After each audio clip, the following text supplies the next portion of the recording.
नमस्कार दोस्तों, let's remember the name of countries bordering Arctic ocean. इस लेक्चर में हम एक ट्रिक के द्वारा उन कंट्रीज के नाम याद रखेंगे जो आर्टिक ओशन को सराउंड करती हैं।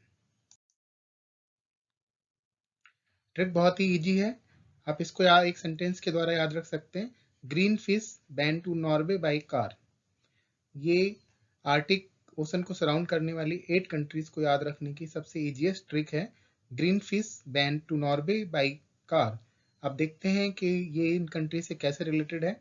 ये मैप में देख सकते हैं कि आर्टिक ओशन जो है 8 कंट्रीज के सराउंडिंग है। ग्रीन जो है वो ग्रीनलैंड डेनमार्क से लिया गया है।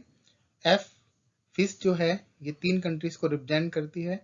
F for Finland, I for Iceland and S for Sweden. तो आप ये रिमेंबर कर लीजिए, फिश जो है 3 कंट्रीज के लिए है। Ban to Norway, Norway is also in country, तो आपको याद रहेगी green fish ban to Norway by car. Car is also representing 3 countries. C for Canada, A for Alaska and R for Russia. Alaska is the part of the USA, तो जो USA का part है Alaska में वो इस Arctic ocean के around represent करता है। अब कुछ फैक्ट्स हैं जो आप याद कर लीजिए, कई बार ये क्वेश्चन में पूछे जा सकते हैं। Arctic region comprise the Arctic ocean, यानी आर्टिक रीजन जो है उसके अंदर आर्टिक ओशन आता है। And the part of the 8 countries, जो कंट्रीज आर्टिक ओशन को टच करती हैं उनका पार्ट आता है।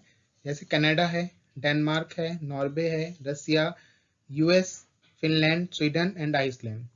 These countries together form the core of Arctic Council, that is the intergovernmental forum. अब हम क्वेश्चन देखते हैं। Consider the following statement about Arctic region. Statement 1 है, Arctic region comprises Arctic ocean and part of 8 countries, Canada, Denmark, Norway, Russia, USA, Alaska, Finland, Sweden and Iceland. Statement 2, Arctic region countries together form a core of an intergovernment forum, that is Arctic Council। अब इसमें से कौन से statement true हैं? अगर आपको पहले का याद है तो आप आसानी से इस क्वेश्चन के बता सकते हैं कि दोनों स्टेटमेंट ट्रू हैं और इसको आप याद कर सकते हैं। बहुत ही सिंपल ट्रिक थी, आप इसको याद रखिए। अगर कोई आपकी क्वेरी है तो हमें कमेंट करिए। धन्यवाद।